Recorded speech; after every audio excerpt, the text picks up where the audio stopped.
Bom dia, Jacareí. Hoje é terça-feira, dia 4 de outubro, agora são 9 horas e 3 minutos. Para você que está nos assistindo ao vivo, lembrando que o Bom Dia Jacareí tem reprise às 11 da manhã.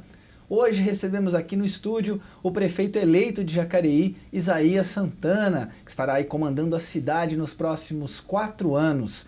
E ao meu lado está o jornalista Daniel Mendes também para fazer esse bate-papo aqui com o prefeito eleito. Bom dia, prefeito eleito. Muito obrigado pela sua presença, sua disponibilidade de estar aqui mais uma vez na TV Câmara Jacareí. Bom dia, eu que agradeço e já aproveito para agradecer a toda a população de Jacareí, aqueles que estiveram conosco na campanha, os que votaram, os demais concorrentes, todo esse processo imenso de 45 dias de campanha. Bem, e na semana passada, antes do resultado das eleições, a nossa equipe visitou alguns bairros da cidade para saber o que a população esperava do novo prefeito. E para começar, vamos saber o que as pessoas querem saber sobre educação. A gente espera que seja quem ganhar, que seja um bom prefeito, né? Precisa de alguma coisa de lazer para criança brincar, porque é que a gente não tem. Eles estão esquecendo os bairros. É os bairros carentes que precisam de atenção. Área de lazer para as crianças, educação. Eu gostaria de saber o que eles pretendem fazer nos bairros. Sobre a educação e a área de lazer, que estão precisando muito. A pergunta é, qual as propostas de educação que serão cumpridas pelo senhor? Bom, Zé Santana, você ouviu, a gente foi aí em alguns bairros da cidade e essa questão da educação, né? E também o lazer ali ligado à questão da educação. Como que o senhor pretende, então, encaminhar essas questões? Veja que a preocupação maior foi do morador do Igarapés. Porque nos bairros mais afastados, a escola tem que ser o centro de cidadania. E em torno da escola devem funcionar os serviços de educação, cultura e esporte. Porque o jovem, principalmente na faixa etária, quando ele está na escola, seja criança e depois o jovem na escola estadual, ele precisa ter um atendimento integral. E o grande serviço público, o grande espaço que a prefeitura chega é exatamente a escola. Aí nós temos um desafio de escola mesmo, que é universalizar o acesso à creche. Nós não conseguiremos nos próximos 4 anos, mas vamos universalizar, garantir para todos o ensino infantil. E aí vamos começar ano a ano. Esperamos que a partir de 3 anos a gente consiga universalizar. E avance bastante antes dos 3 anos. De 6 meses a 3 anos é um período mais crítico que a gente vai precisar de um tempo maior. Além disso, a gente precisa levar cursos profissionalizantes também. Nós temos 3 institutos educacionais na área de ensino técnico da cidade e a prefeitura pode fazer parceria com a ETEC, com o FATEC, o Instituto Federal e até com o SENAI para descentralizar. O Instituto Paula Souza, que é quem administra as ETECs e FATECs, tem vários cursos e precisa levar, sobretudo nesse período de bastante desemprego. O programa Escola da Família, que é um programa do governo do estado, nós pretendemos assumi-lo e, junto com o governo do estado, ampliar, para que a escola seja, no período sem aula ou nos finais de semana, um grande espaço de cultura e lazer para a nossa população, sobretudo nos bairros mais afastados. Isso a gente pode fazer, está no nosso projeto e a gente vai encaminhar nesse sentido. Doutor Isaías, parabéns pela vitória. Ainda dentro desse assunto da própria educação, como viu a parte de preocupação com relação à questão do lazer, com relação à escola, o que a gente nota nos bairros também, e que a população fala por ser um bairro mais afastado, que as escolas talvez estão naquela região, mas ainda distante da casa de algumas pessoas que moram em regiões um pouquinho mais afastadas. Com relação a transporte escolar, o senhor pensa em providenciar alguma coisa também para poder atender essas mães, facilitando também essa questão? O ideal, Daniel, é que não haja necessidade de despesa com transporte, sobretudo educação infantil. É que as escolas sejam mais próximas possível do usuário, mas tem uma distância razoável. Hoje o Ministério Público, a Justiça aceita ir até 2 quilômetros como um raio razoável de distância para as pessoas irem a pé. Mas se não for possível chegar em todos os bairros, porque na verdade a estrutura, a unidade depende de demanda, depende do volume. Você não pode criar uma escola se não há uma demanda naquela região que justifique a criação, porque há um investimento, há um custeio muito grande. Onde houver uma distância maior do que isso, evidentemente que a gente leva o transporte como alternativa. Onde não houver essa distância, a gente mantém a unidade. É importante, nesses bairros mais afastados, que realmente a escola assuma esse protagonismo. Hoje você tem os CRAS em número suficiente e não vai ter dinheiro para ter CRAS em todo lugar que precisa. Hoje você tem um programa muito importante, que é o Programa Saúde da Família, que faz esse atendimento médico. Você tem que fazer com que essas equipes trabalhem de forma intersetorial. O aluno que está na escola é também o aluno que precisa de um atendimento específico da família, via CRAS, é também o aluno que tem as maiores carências na área educacional, na área de saúde. Essas 3 áreas é fácil fazer a integração. Acho que o avanço que a gente pode fazer é integrar também a cultura e o esporte. E aí você tem um atendimento amplo em todas as políticas públicas, tendo a escola como referência. Veja que no nosso programa de governo nós colocamos esse item falando que a escola é um centro de cidadania. Dali saem todas as políticas públicas, tendo como referência geográfica. Ali nós conhecemos as famílias, os problemas da família, e você tem que ter essa teia de proteção da criança, do jovem, nas comunidades mais afastadas. Doutor Isaías, o senhor José Galdino, lá do bairro Santo Antônio da Boa Vista, quer saber sobre asfaltamento. Seu prefeito, eu moro no bairro Santo Antônio da Boa Vista. A única coisa que eu gostaria que o senhor fizesse para nós lá o mais rápido possível é o asfalto na Professora Olinda Mercadante. Eu moro lá há 35 anos, está sem asfalto, muita poeira, muita lama. É isso que eu peço. Essa é fácil de responder. A Olinda Mercadante, em todo o trecho do Santo Antônio da Boa Vista, que dá acesso ao conjunto habitacional lá, será asfaltada assim, como as 3 ruas que chegam próximo. Acho que nós temos naquela região algumas ruas sem asfaltar ali no Santo Antônio da Boa Vista, também no Jardim Paraíso, as 4 ruas do Jardim Paraíso, e também o trecho entre a Rua 19 e a escola. A Olinda Mercadante é importante, mas ela não pode ser asfaltada na sua inteireza hoje, porque nós precisamos terminar da Avelino e precisamos resolver o problema da Terceira Ponte. Mas em alguns trechos nós vamos fazer, entre a Rua 19 e a escola, no Jardim Paraíso, e desde o acesso ao Jardim Leblon até o novo conjunto habitacional, todo o trecho do Santo Antônio da Boa Vista, nós vamos asfaltar a Olinda Mercadante e também aquelas 3 ruas que dão acesso à Olinda. Isso aí com certeza faremos. Então, Isaías, o senhor pretende utilizar essa ferramenta do orçamento participativo para determinar prioridades, como por exemplo asfaltamento ou prioridades em alguns bairros? O senhor pretende manter essa ferramenta, ampliá-la?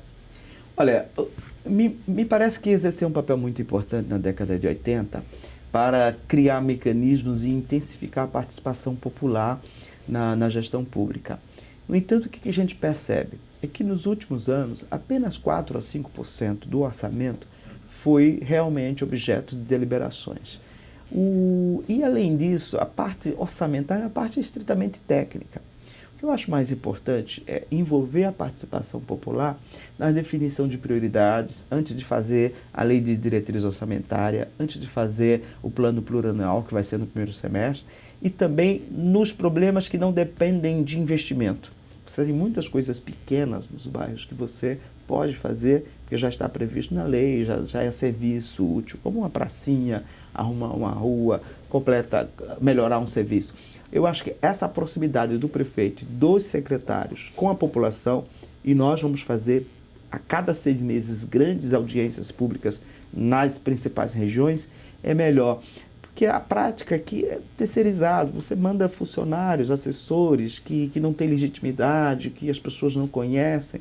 Me parece que é um modelo que já está saturado. A gente vai fortalecer a participação coletiva, sim, a participação popular. E estaremos presentes nos bairros. Eu, pessoalmente, o Edgar, os nossos secretários, estaremos nas 4 grandes regiões da cidade, a cada 6 meses, pelo menos 2 vezes no ano, para discutir as prioridades dali, para discutir as necessidades e para explicar para as pessoas por que não dá para fazer isso, por que não dá para fazer aquilo. Aí sim, eu acho que isso é importante. Agora, a ferramenta em si, com modelo de assembleia, eleger delegados, aquilo, outro, não me parece que seja algo viável, ou já algo útil, algo necessário. Até porque nós precisamos fortalecer o vínculo entre quem teve voto, prefeito, vice, vereadores, e a população. A população quer ver quem realmente ela votou, não um terceiro em nome dela.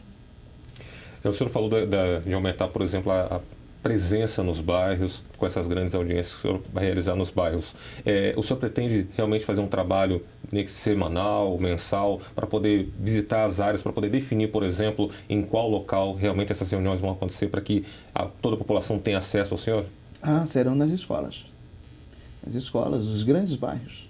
Nós temos a região de Cidade de Salvador, a região do Jardim Paraíso, a região do São João, Flórida, esses bairros que concentram alguns bairros próximos. Você tem escolas ou municipais ou estaduais. Aos sábados nós faremos. A gente faz campanha o ano inteiro, né, quando quer voto. Quando está no poder tem que fazer campanha também. Os nossos secretários têm que saber que sábado é dia de trabalho. E vamos trabalhar todos os sábados, sem problema algum. Então, Isaías, o senhor José Aparecido também tem uma preocupação aí que gostaria de compartilhar com o senhor. E dá emprego para nós também, que eu estou parado já faz 1 ano e meio já.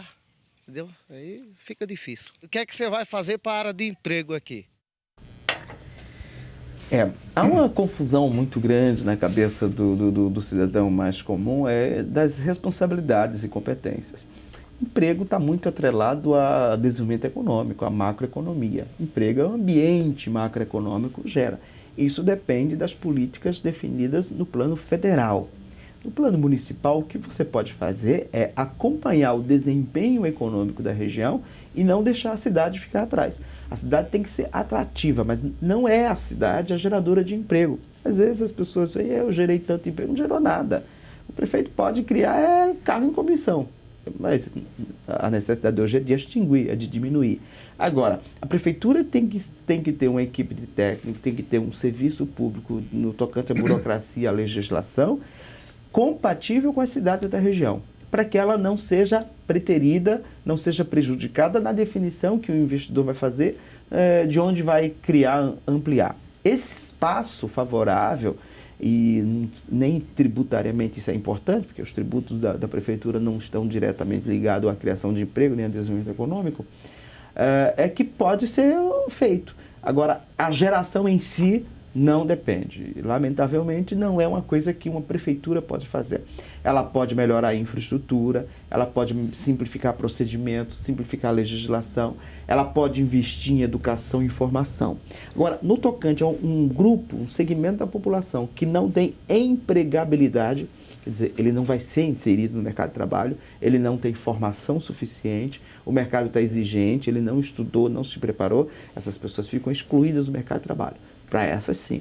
Aí nós precisamos ter um programa específico de fortalecimento daquilo que aquela pessoa pode fazer, para que ela própria gere a sua renda. E aí a gente pode ajudar muito o pessoal da área do artesanato, a gente pode ajudar muito a área de economia criativa, porque é o primeiro emprego, é uma área que o jovem tem mercado aberto, e é uma área onde você tem bancos de fomento, como o Banco do Povo, como o Fundo Municipal de Cultura, o Fundo Municipal de Esporte, e também alguns programas na área estadual e federal. Para esse segmento, a Secretaria de Desenvolvimento ela é importante. E para tentar, não capacitar, mas potencializar uma vocação de trabalho, uma vocação de renda já existente em cada cidadão. Esses a gente tem que cuidar. Agora, o emprego formal, como tradicionalmente a gente conhece, foge da competência e do poder de uma prefeitura estar atuando para melhorar ou piorar esse cenário.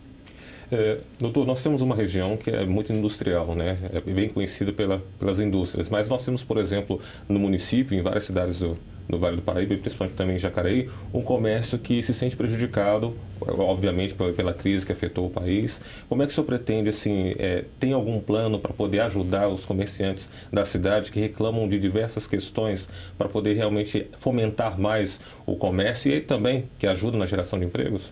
Sim, eu acho que nós temos que alinhar as políticas de desenvolvimento econômico do município com o cenário nacional. Hoje, a indústria já não é mais a maior contribuinte do PIB nacional. Já foi 60%, hoje está abaixo de 40%. E Jacareí continua na faixa de 50% a 55% de participação da indústria no PIB de Jacareí. Ou seja, a indústria está reduzindo o seu tamanho porque ela está se inovando, novas tecnologias, vai dispensando mão de obra, vai sendo mais eficiente. E o setor de comércio e serviço são os grandes geradores de emprego. E nós exportamos consumidores. O consumidor vai para São José, o consumidor vai a São Paulo, o consumidor vai a Taubaté. É preciso criar e articular isso com o comércio e prestador de serviço, um ambiente físico que favoreça o consumidor ficar em Jacareí. E mais do que isso, nós precisamos atrair. Há uma iniciativa muito interessante na área de shopping de veículos que vai ser aberto ali na antiga tecelagem Penha, que vai ser um polo de atração, principalmente para a população aí do sul de Minas, a população do Vale Histórico, que ao invés de ir até Guarulhos comprar, Jacareí é muito próximo. Então nós temos que articular, porque está ali no acesso principal da Avelino, Getúlio Vargas, onde era a tecelagem Penha, precisamos agregar ali outras coisas que torne o ambiente favorável, de repente sincronizar. Está funcionando no sábado, vai ser o grande dia, o teatro tem que funcionar no sábado para ter uma alternativa de lazer, áreas de esporte na região, para que quem vem comprar também possa ter onde deixar a criança, onde deixar o seu filho. Então, essa articulação para potencializar tanto o prestador de serviço como os comércios locais é o grande desafio. A grande indústria, ela depende muito de BNDES, depende muito de arranjos nacionais, até estaduais, de infraestrutura que o Estado fornece.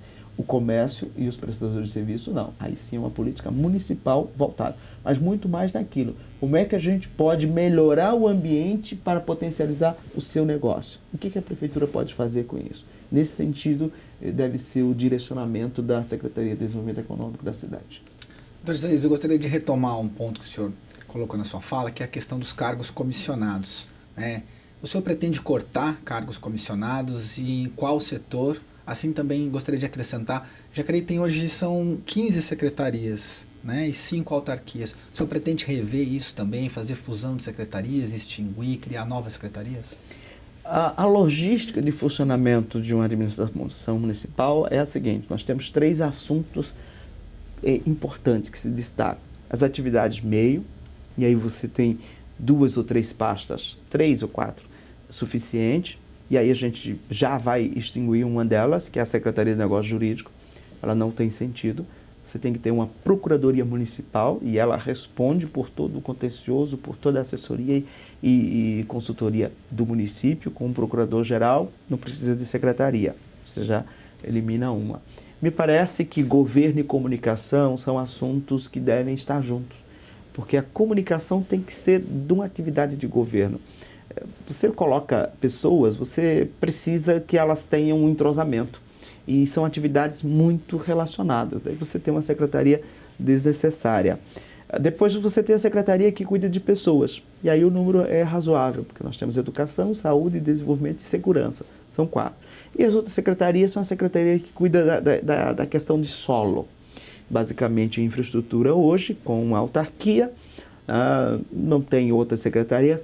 Acho que o número está razoável. Umas 2 secretarias a gente pode pensar, porque também não adianta ter secretaria sem uma estrutura, sem um peso político, né? Uma secretaria só porque quem você escolheu para responder precisa do título de secretário. Acho que jurídico e comunicação são 2 secretarias que a gente precisa rever a sua necessidade. Mas partindo da criação da Procuradoria-Geral do município e também da incorporação da comunicação social à Secretaria de Governo, que eu acho mais adequado. Tocando de cargo de confiança, a gente precisa estabelecer 3 linhas de comando: secretaria, diretores e gerente. É suficiente. Acho que 4, 5 já começa a distanciar demais do secretário. E a gente vai fazer todo o esforço para que todos os gerentes sejam servidores efetivos. Servidores efetivos que sejam escolhidos pelo comprometimento com o serviço, pela sua formação técnica e pela sua disposição em colaborar com o governo. Porque é uma área que, além do trabalho técnico, vai exigir um envolvimento político não partidário, mas político no sentido de ter um projeto e acreditar nesse projeto e executar esse projeto. Isso vai exigir uma jornada maior do que a jornada regular, vai exigir uma dedicação, inclusive à noite, em reuniões com secretários e com o prefeito, final de semana, em reunião com a população. Quem aceitar essas condições, nós vamos aproveitar ao máximo possível. Só colocaremos de fora onde não houver servidor que tecnicamente responda e que tenha essa disposição desse envolvimento político. Diretoria e secretaria você tem que ter a liberdade de compor de acordo com o seu grau de conhecimento, o seu grau de confiança e o comprometimento dessa equipe. Então, não tem sentido ficar muito vinculado a servidor efetivo. Mas se tiver também, não tem problema. Principalmente educação, saúde e assistência. Porque nessas 3 áreas, educação, saúde e assistência, você tem programas definidos. Você não tem muita capacidade de inovar. Você tem programa nacional, você tem um plano nacional, você tem plano estadual e plano municipal. Você vai fazer correções, você vai optar por uma linha ou por outra, mas não vai fugir desse modelo, porque são políticas já padronizadas. Então, quanto mais servidor efetivo você tenha na condução dessas 3 pastas, tende a ser mais eficiente o serviço, porque são serviços prestados diretamente à população.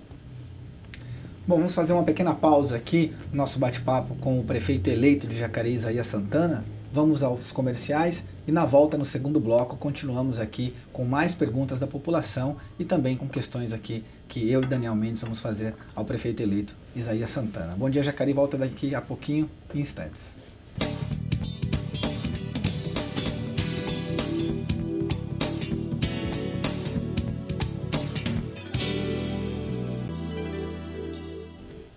Nove horas e 27 minutos, estamos de volta com Bom Dia Jacareí e hoje recebemos aqui o prefeito eleito de Jacareí, Isaías Santana. E abrindo o segundo bloco, vamos conhecer mais uma questão aí feita pela população de Jacareí que agora quer saber sobre saúde. Eu espero do novo prefeito, né, que ele primeiramente, né, priorize muito a saúde aqui na cidade, que é uma questão para todo mundo, né, que vai ajudar bastante. Dê mais atenção nas UBS, que eu tanto já cheguei a fazer consulta nas UBS aqui, e olha, tem dia que é só 3 vagas para determinada consulta. E também, principalmente, a nossa Santa Casa aqui, né.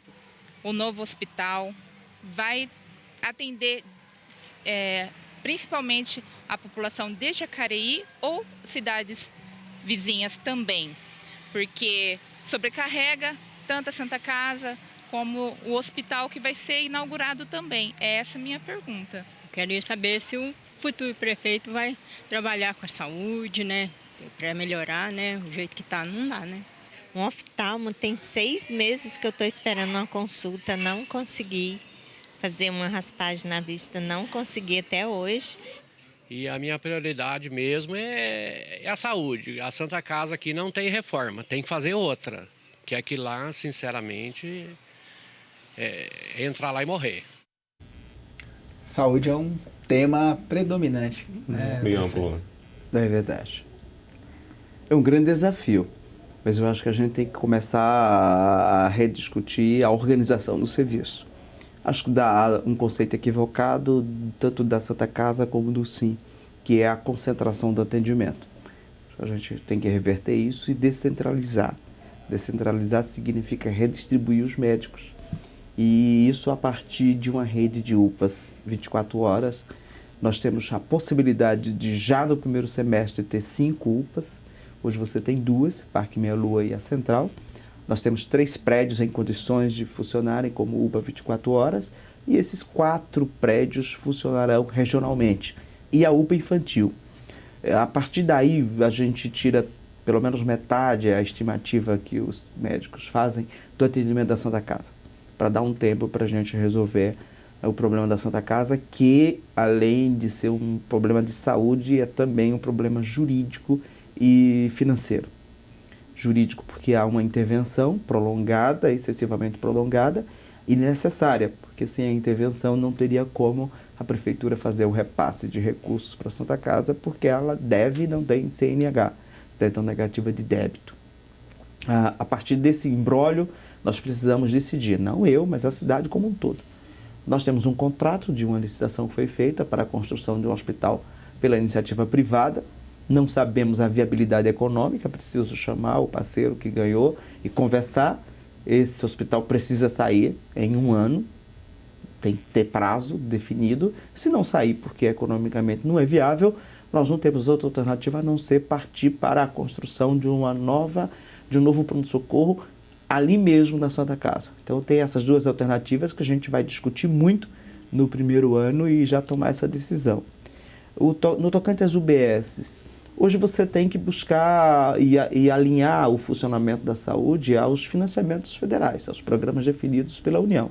E a União definiu a estratégia, Programa Saúde da Família, com o qual todos nós concordamos, e diante da ausência de profissionais médicos em condições de competir em termos de remuneração com o setor privado, o problema maior é o setor público não definiu a carreira médica com a prioridade que deveria.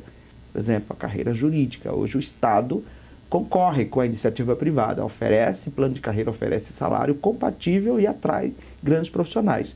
Isso não foi feito nem com a educação, nem com a saúde. Espero que um dia o país tome essa decisão. No dia que o poder público pagar mais ao médico, pagar mais ao professor que é a iniciativa privada, você vai ter condições de atrair esses profissionais. E não é um problema que a prefeitura vai resolver sozinho. É um problema que tem que ter uma política nacional definindo isso como estratégia importante. Se nós não podemos competir com a iniciativa privada, você tem que se valer dos programas definidos pela União. E aí o Mais Médico com os estrangeiros é um caminho sem volta. Enquanto tiver o programa federal, a gente vai manter e as UBSs vão caminhar nessa direção. Programa Saúde da Família, financiado pela União, mediante o programa Mais Médico. E o município, com o seu corpo técnico próprio, com seus médicos com vínculo com o município, vamos cuidar do atendimento emergencial, do pronto atendimento na Santa Casa e nas 6 unidades de pronto atendimento. Doutor, o senhor já citou com relação à falta de médicos, com relação, nós tivemos o concurso público que não foi preenchido, por exemplo, especialidades, porque não houve candidatos com relação à remuneração que foi muito reclamada por eles. Dentro dessa urgência, saúde, que é um assunto urgente, nessa distribuição que o senhor pretende fazer com relação às UBSs, os médicos que a prefeitura dispõe hoje, já está realmente um número disponível para poder fazer essa distribuição? Quanto tempo levaria para poder realmente fazer essa distribuição, para que a população pudesse ter mais ou menos uma noção de quando ela vai ter um melhoramento nessa parte da saúde? Isso é imediato. Nós temos hoje cerca de 170 médicos na rede, muitos já à beira da aposentadoria, então a gente deve ter uma queda, mas com 150, 160 a gente consegue atender as 6 UPAs programadas, de imediato serão 4, né? As 2 existentes, a infantil UBS e mais 3, então 4, eu digo 4 gerais e uma específica de criança. Precisamos construir uma na margem da Nilo Máximo, para atender a população ali entre o Jardim Paraíso e a cidade de Salvador. Essa vai ficar para um segundo plano, porque primeiro nós precisamos fazer o pronto-socorro. Então nós teremos 2 obras importantes, o pronto-socorro e a UPA 24 horas na região da Nilo Máximo. Tem médico suficiente. Não há a perspectiva de poder atrair mais. Como eu disse, não há possibilidade do município ter uma oferta de salário que faça com que ele tenha competição com o setor privado. O grande problema é esse. Mas você pode melhorar e pelo menos ser compatível com as prefeituras. Jacareí pode se aproximar do padrão remuneratório de São José, de Guararema e de Taubaté. Essa é a grande referência, não só para os médicos, para todo o serviço público. Nós estamos muito abaixo da região. Isso precisa ser corrigido, mas depende muito do crescimento econômico, depende da recuperação da arrecadação do município. É um projeto a médio e longo prazo.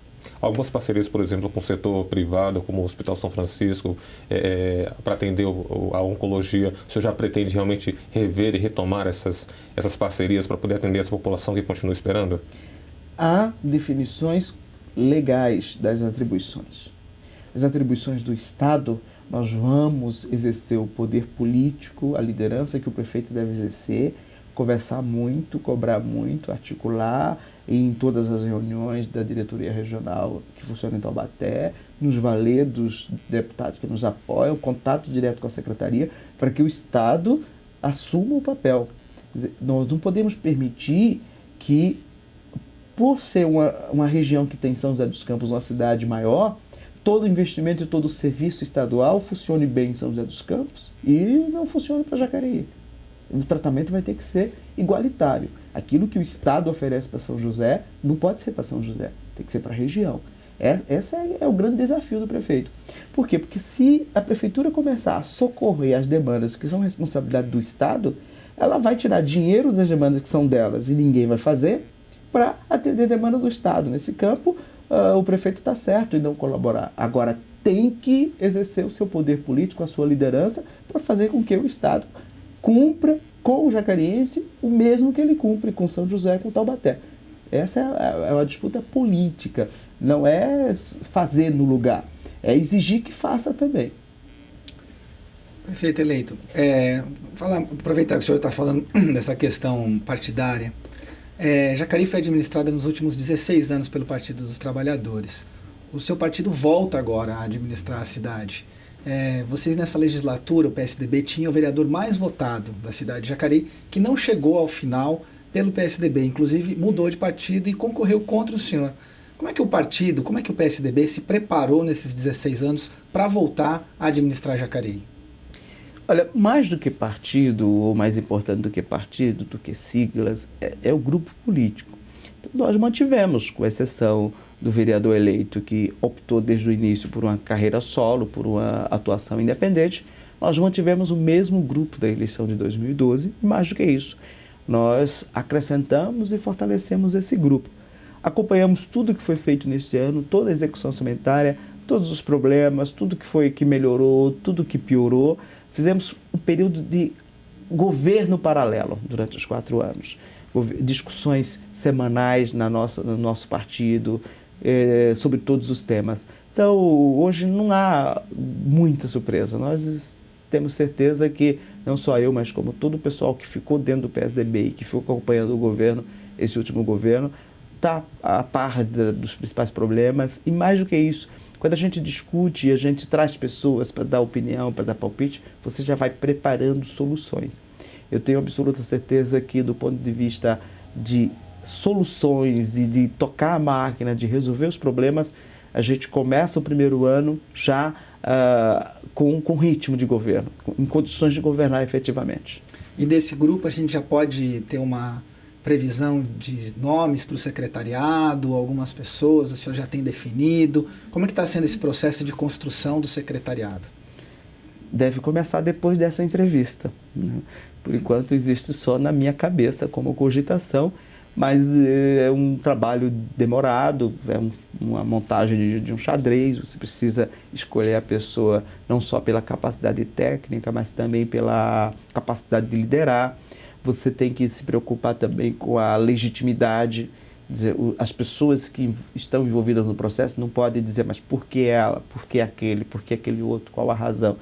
Não, você tem que dar ao secretário, principalmente, essa legitimidade. As pessoas têm que reconhecer a liderança das pessoas. Eu costumo dizer que são 3 os requisitos. A pessoa tem que ter capacidade técnica, tem que ter capacidade de liderar pessoas e tem que ter autoridade moral. Sem esses 3 requisitos não se presta um bom serviço público.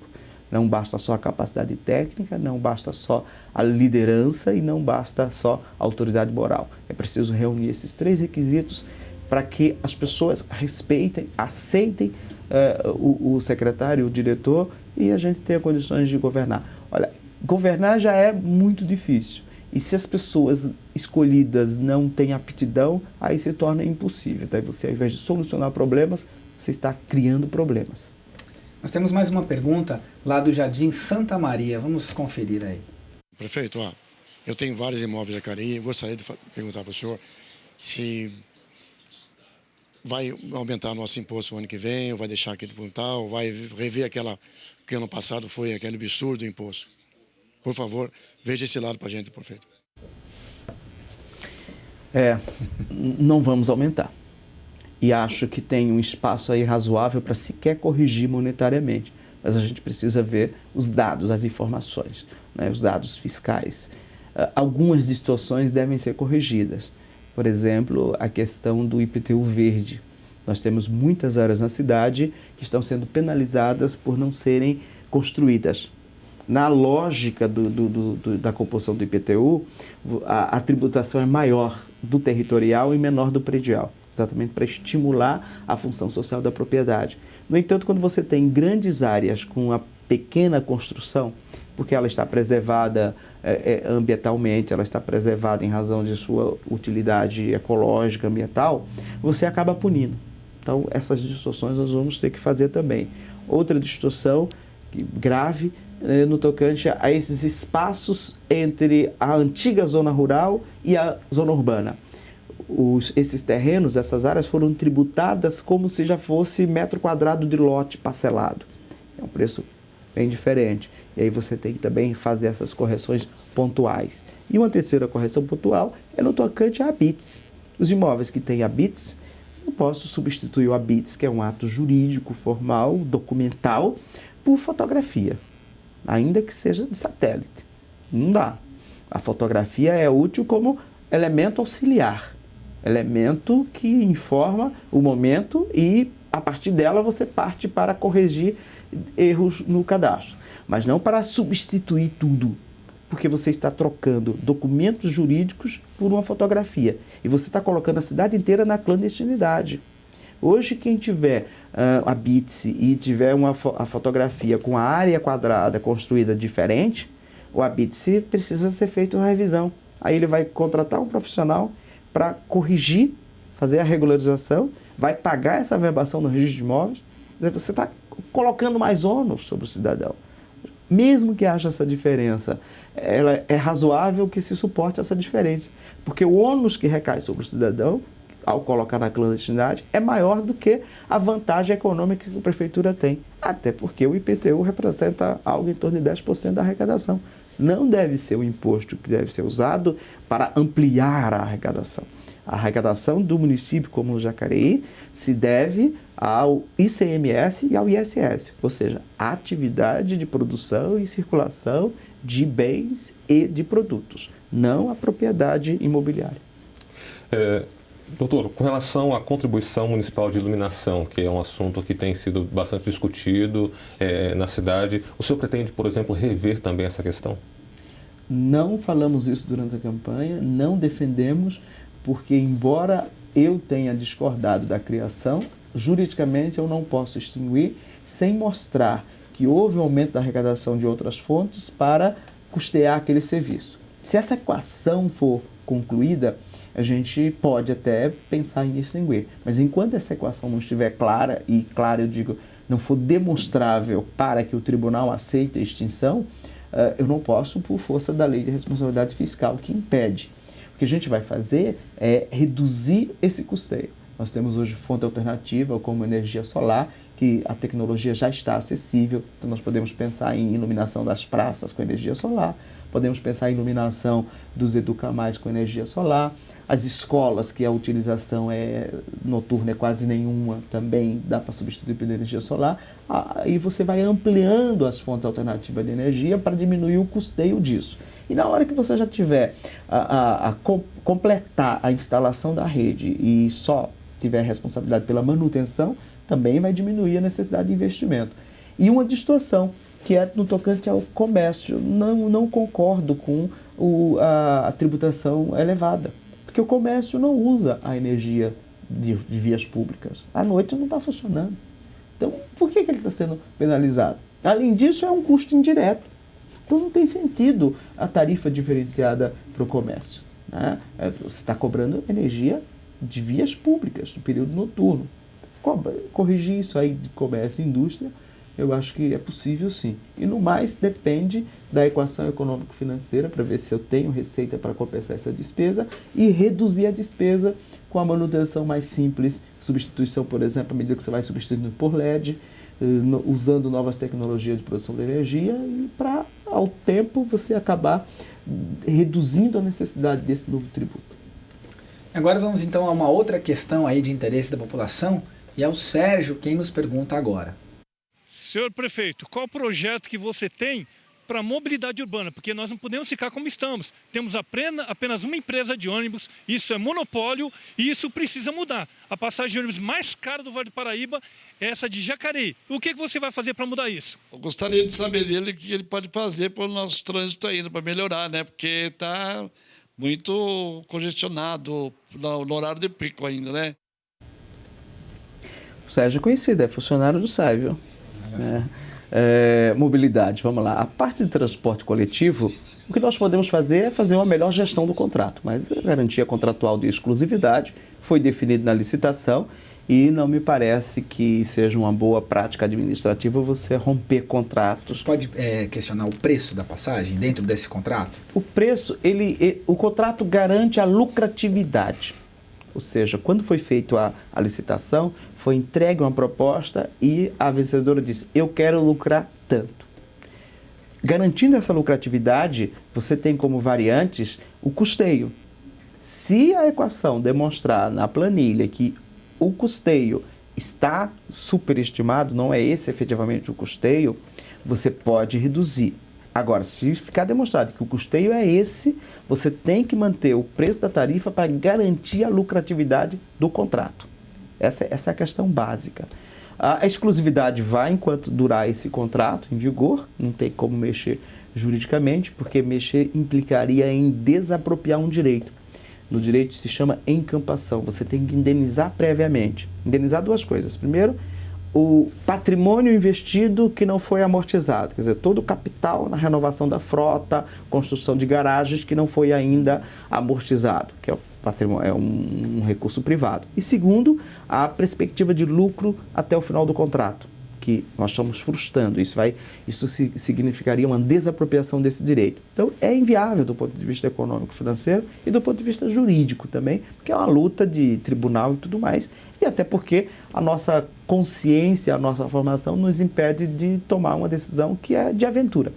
Agora, é preciso melhorar a gestão disto. É preciso criar o Conselho Municipal de Transporte, colocar os representantes da empresa, colocar o representante da prefeitura e dos usuários para resolver o problema simples. As pessoas reclamam que o dedo, com o tempo, vai desgastando a impressão digital e os idosos da cidade passam por situações vexatórias. Tem que substituir isso, tem tecnologia adequada para isso. A gente precisa avançar com o planejamento das linhas. A cidade tem crescido em algumas regiões e as pessoas estão demorando tempo demais. Então, precisa resolver essas questões pontuais. Me refiro basicamente à região ali do Imperial e Pedra-Mar. Santo Antônio Boa Vista também tem um problema sério disso. E também a questão da integração que precisamos avançar. Aproveitar que é o mesmo grupo econômico e fazer a integração total da linha urbana, a integração com o transporte intermunicipal de São José dos Campos, porque em São José já há essa integração do transporte interno. Então nós vamos ter uma realidade completamente diferente. Nesse sentido a gente avança bastante. No sentido de mobilidade, no aspecto urbanístico, nós precisamos terminar a Davi Lino. Ela, nesse primeiro momento, vai até a Dutra, até para a gente resolver o problema de congestionamento da Getúlio Vargas, porque aí você usa aquelas duas faixas.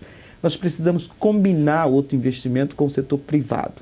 Há 2 empreendimentos privados para sair, ou ali atrás do Parque Meia Lua, ou o condomínio empresarial ali atrás do Paulistano. Eu preciso ver qual é que está mais adiantado, porque se for o do Jardim Paulistano, a gente já tem que combinar com o sistema viário que venha da Ademar de Barros até o Flórida, e aí uma terceira ponte. Se esse empreendimento não tiver na ordem do dia para ser implementado e efetivamente executado nos próximos 4 anos, a gente pode pensar no avanço da Davi Lino na direção de São José dos Campos, Urbanova. Fora disso, nós temos outros trechos. Nós podemos melhorar a comunicação entre Maria Amélia e o Campo Grande, para dar uma alternativa para aquele lado de lá, que é a Chico Bicudo, que é uma... Nós podemos pensar em ampliar o acesso até o Jardim Paraíso da Olinda Mercadante. O importante é que são poucos recursos municipais. Onde a gente puder fazer parceria com a Prefeitura de São José, com o governo do Estado e com o setor privado, isto passa a ser prioridade, porque aí você une os investimentos e potencializa a obra. Onde não puder, a gente vai fazer aquilo que a gente pode começar e terminar dentro do mandato. Dentro do tema trânsito ainda, entra a questão, por exemplo, do que o município, e as pessoas reclamam bastante com relação às multas. Qual é a sua visão com relação ao que Jacareí vive nesse quesito, onde existe uma grande parcela da população que reclama do grande índice de multas na cidade? 2 medidas. A padronização das velocidades. Nós estamos convencidos de que no perímetro de maior concentração de pessoas tem que ter velocidade única, 40 por hora, e em trechos específicos, como muita movimentação, ponto de ônibus, UBS, escolas, fórum, delegacia, onde as pessoas passam de um lado para o outro, você precisa colocar redutores físicos. E fora do perímetro de maior concentração de pessoas, velocidade única também, 60. para evitar a desconfiança do cidadão. A padronização, ela garante a segurança, garante a confiança que o cidadão usuário tem. E o segundo, nós precisamos reduzir ao máximo as atuações pelos agentes. Usar sempre a tecnologia, usar sempre o documento, a fotografia, usar sempre os elementos eletrônicos, porque não coloca o agente de trânsito em conflito com o usuário. Uma frase é muito boa sobre isso. Contra foto não há argumento. Agora, multas que dependem da atuação do agente, sempre vai ter essa desconfiança. E isso é muito ruim. E o agente, ele tem que ser treinado, e a função dele principal é a organização do serviço e a educação do usuário, seja motorista, seja pedestre ou ciclista. Essa é a grande tarefa do agente que está na rua. Educar e organizar para o serviço funcionar. A multa pode ser, sim, substituída por elementos eletrônicos, fiscalização eletrônica, e aí o usuário que abusar não vai ter argumento para dizer que foi perseguido, que foi multado injustamente. Doutor Isaías, eu queria falar um pouquinho sobre a Câmara Municipal. No momento, o senhor, as coligações que o apoiaram, vocês elegeram 6 vereadores. No momento, o senhor não teria a maioria da Câmara. Já começaram as articulações para aumentar essa base de apoio ao governo? Nós temos maioria, nós temos unanimidade, porque eu tenho absoluta certeza que todos os 13 vereadores eleitos gostam de Jacareí mais do que de seus partidos. Querem ajudar Jacareí a crescer e querem ajudar Jacareí a se desenvolver muito mais do que disputa política partidária. Eu conheço os 2 vereadores eleitos pelo PT, que em tese seriam os principais interessados na oposição. O Luiz Flávio foi meu aluno, é uma pessoa espetacular. O Arildo é nosso amigo, conheço de longa data, sei do caráter dos dois, do espírito público dos dois. Os 2 do PSD, o Juarez foi meu vizinho no Jardim Paraíso, é morador do bairro que eu morei. E o outro do PSD foi o Paulinho do Esporte, não tenho contato direto, mas é alguém que já está no mandato. Então eu não vejo assim, eu acho que a oposição fica no processo eleitoral. Depois da oposição, não vou fazer reunião de bancada, eu vou fazer reunião com os 3 vereadores, convidarei todos. Ao apresentar um projeto, chamarei os vereadores para se reunir com os secretários da área, para discutir, estabelecer problemas, discordância, vamos discutir previamente, não tem problema. Pedido de informação, se depender de mim, nem vai para plenário, vai direto. Pode ir direto no secretário perguntar, pode pedir para o diretor, sem nenhum problema, sem nenhum tipo de... Eu prefiro que me fiscalizem muito e apontem as irregularidades durante o mandato do que depois, do que do processo eleitoral. Então eu não vejo assim, acho que a gente tem que acabar com essa divisão. Legislativo e executivo não são poderes antagônicos, tem que trabalhar em cooperação, tem que trabalhar unido. Estou disposto a vir à Câmara toda vez que algum vereador precisar, não precisa convocar, basta ligar, olha, vai ter uma reunião, vai ter uma assembleia, vai ter uma sessão, vamos discutir um projeto, vem aqui conversar com a gente, em público, transmitido ao ar, sem nenhum problema. A nossa lógica é o seguinte, olha, eu não precisei de empreendimento, eu não precisei de investimento privado, não precisei de dinheiro de empresário para fazer campanha e para ser eleito. O meu compromisso é unicamente com o povo de Jacareí. A minha consciência é de que poder público e cargo público não é para as pessoas que queiram ficar ricos, que queiram resolver seus problemas financeiros, que queiram resolver sua vida. É para quem quer servir a comunidade. E por isso não tolerarei nenhum tipo de desvio. Para isso, a Câmara será uma grande auxiliar na fiscalização, no controle e na colaboração com ideias, com projetos. Não terá negociação escondida, não terá negociação debaixo de pano, não terá nada. Será tudo transparente. Tudo transparente, porque não tem nenhum interesse a não ser servir a população. Para isso, eu tenho certeza que o espírito público dos 13 vereadores impedirá essa criação de bloco de apoio, bloco de oposição. Eu quero 13 vereadores apoiando a nossa cidade, apoiando os projetos que eles entenderem que são favoráveis e discordando daquilo que eles discordarem, e no outro dia a gente vai continuar conversando sem nenhum problema. Doutor, com relação ao funcionalismo público, existe uma grande expectativa por parte dos funcionários com relação à remuneração, à equiparação de salários, que fez parte do seu plano de governo. Como é que o senhor pretende, o que eles podem esperar com relação a isso? 2 mudanças de postura. Eu acho que o servidor tem que acreditar nos números da administração. tem que acreditar nos dados. Então, eles estarão abertos para o servidor, para o sindicato, para a associação. Combinei com os 2 sindicatos, tanto o Sindicato dos Servidores da Prefeitura como o Sindicato dos Servidores do SAI. Vamos ter reunião com o prefeito a cada 6 meses. Vamos discutir, apresentar os números, ver onde a gente pode avançar. No ponto de vista da administração, nós temos algumas carreiras que precisam ser alteradas para gerar competitividade regional. Jacareí não pode perder servidor para São José. Jacareí não pode perder servidor para Guararema. Isso a gente precisa tomar um cuidado e fazer uma intervenção imediata. Agora, no tocante à remuneração geral, nós temos parâmetros definidos na legislação, né? A Lei de Responsabilidade Fiscal estabelece parâmetro e a própria arrecadação estabelece esse parâmetro. Diante desses parâmetros, a gente vai ter uma conversa séria e ver o que pode melhorar. Doutor Isaías, as eleições esse ano elas tiveram algumas características. Em várias capitais, a soma dos votos brancos, nulos e abstenções foi maior do que o número de votos que os vencedores obtiveram. Assim foi em Jacareí. Como é que o senhor explica essa tendência? O senhor acredita realmente que existe um desinteresse pela política partidária no nosso país?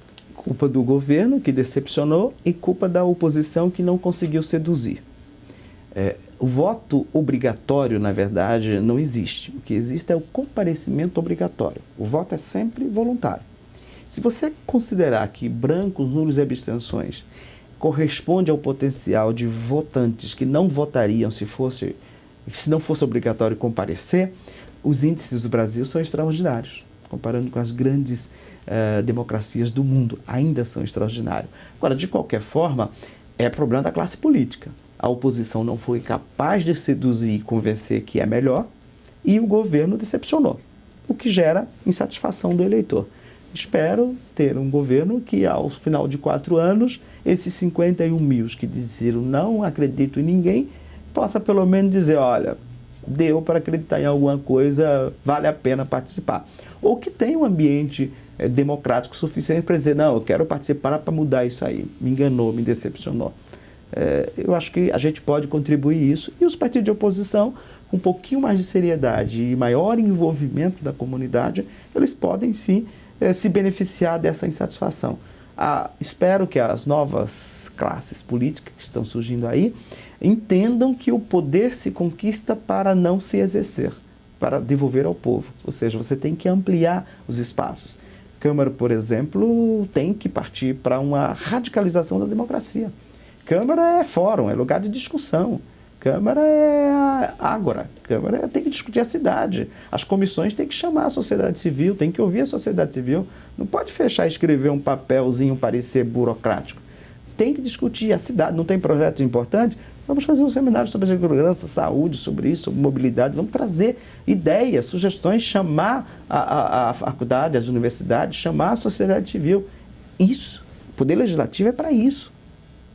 Não é para o vereador tutelar os interesses de uma categoria que o elegeu e, a partir dali, cuidar do micro. Ele tem que estar aberto para a sociedade. Se a Câmara funcionar como espaço de discussão da cidade, dos problemas da cidade, chamando, você vai gerando credibilidade, confiança e expectativa de melhorar a atividade política. Se não melhorar no âmbito municipal, não melhora, nem no estadual, nem no nacional. Porque o estadual e o nacional é resultado do que acontece no plano municipal. Doutor, com relação ao papel agora do senhor tem como vice-prefeito eleito o vereador Edgar Sasaki, como sobre a importância da participação do vice-prefeito, a atuação dele, qual será a atuação dele dentro do governo? E também já aproveito para emendar a pergunta com relação ao secretariado, como é que vai ser essa liberdade que eles vão ter dentro da sua administração como gestor público? Olha, o Edgar será um grande parceiro. Acho que o Edgar fará tudo o que ele quiser, porque tem competência, é um cara sério. Eu não sei exatamente onde ele se sentirá mais à vontade, não conversamos sobre isso, preciso conversar e ele será o que ele quiser na administração. Se ele não quiser ocupar nenhuma secretaria ou ser responsável nenhum, ele será o interlocutor. O tempo todo, ele será articulador político, ele será ouvidor, ele estará comigo em todos. Nós não temos... Eu e o Edgar concordamos em quase tudo, em termos de política, em termos de visão de governo, em termos de como a gente deve fazer as coisas. não foi uma coisa arranjada, é uma construção. Eu conheço o Edgar desde a década de 90. Então não tem problema. E com a maior facilidade, vou poder tirar férias. Vou poder tirar meus 30 dias de férias e descansar para voltar com maior pique. Porque o Edgar estará à frente da prefeitura e com maior total confiança. Uma vez escolhidos os secretários, eu não pretendo ter o dom ou a capacidade de estar presente em todos os lugares. Eles serão agentes políticos, falando, se manifestando, esclarecendo, defendendo. Agora, o campo de decisão na gestão pública, ele tem que ser reduzido. Nós temos aí um espaço muito grande que tecnicamente se chama discricionariedade. Nós temos que reduzir isso. O gestor não pode ser mais aquele que decide e que manda. É ilusória a ideia de que o secretário manda. Quando o secretário quer mandar, o primeiro a desobedecer é o porteiro. O secretário tem que ter a capacidade de convencer as pessoas de que aquilo é necessário. As pessoas têm que se sentir parte da decisão, parte do processo. Senão a máquina não anda. O secretário tem que ter essa capacidade de envolver todos os servidores de um órgão, do departamento, naquele projeto. A partir daí, o projeto é executado. Agora, se ele quiser ficar mandando, dando ordem por escrito ou verbal, qualquer coisa, e cobrando o resultado, aí ele saiu da porta, o cara desobedece. Não tem como. Esse exercício do poder pessoal não corresponde mais à realidade. E até o vínculo da administração estatutário permite essa independência ao servidor, e ele sabe muito bem. A máxima que o servidor efetivo tem no dia a dia é o seguinte: eu mando, eu obedeço. Quando vem gente fiscalizando, mas faço o mínimo possível. Eu não sou importante para o governo. Você tem que dizer para o servidor que ele é importante e fazer ele se sentir importante para que ele se envolva e cumpra a sua função. Essa acho que é o grande segredo de você fazer com que um órgão funcione, todo mundo operando, todo mundo trabalhando. E mais do que isso, é preciso que o servidor goste do trabalho, goste de estar trabalhando. Se ele não gostar, ele não vai render. Ele é um ser humano, né? Ele prestou o concurso, mas isso não o torna diferente de nós. Nós fazemos aquilo que somos apaixonados. Você, por exemplo, deve olhar para algum amigo seu que é casado, olha para a esposa e fala: como é que esse cara suporta essa mulher chata? Ou o inverso, como é que essa mulher suporta esse cara chato, só gosta de futebol, palmeirense, está apaixonado. Então você tem que criar essa paixão, esse envolvimento emocional do servidor para que ele goste de servir, goste do ambiente de trabalho, goste de render durante as horas que ele está no serviço público.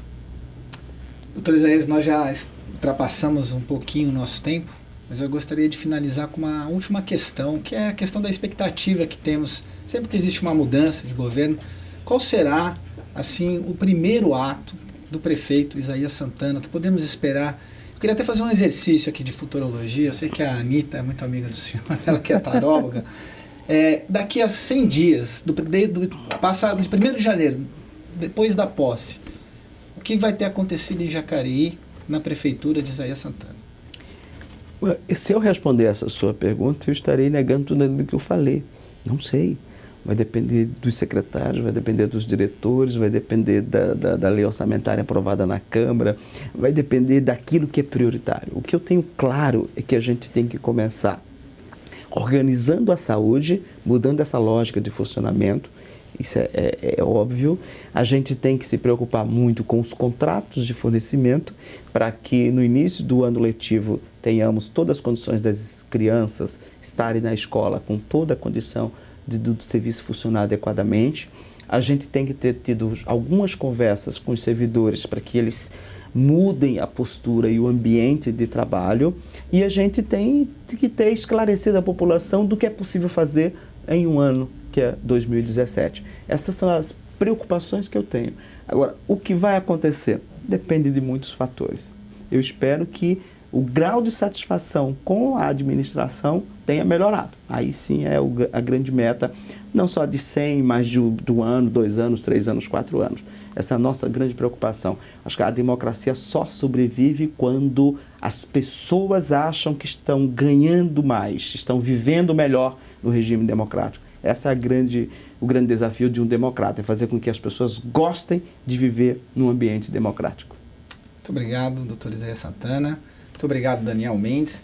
Muito obrigado à sua audiência. Hoje recebemos aqui o prefeito eleito de Jacareí, Isaías Santana. Lembrando que todas as nossas reportagens estão disponíveis no YouTube, lá no canal youtube.com/TV Câmara Jacareí. Você também pode curtir nossa página no Facebook, facebook.com/TV Câmara Jacareí. Obrigado pela companhia. Lembrando que amanhã, quarta-feira, temos sessão ordinária aqui na Câmara Municipal a partir das 9 da manhã. Por enquanto, não há projetos inscritos na ordem do dia.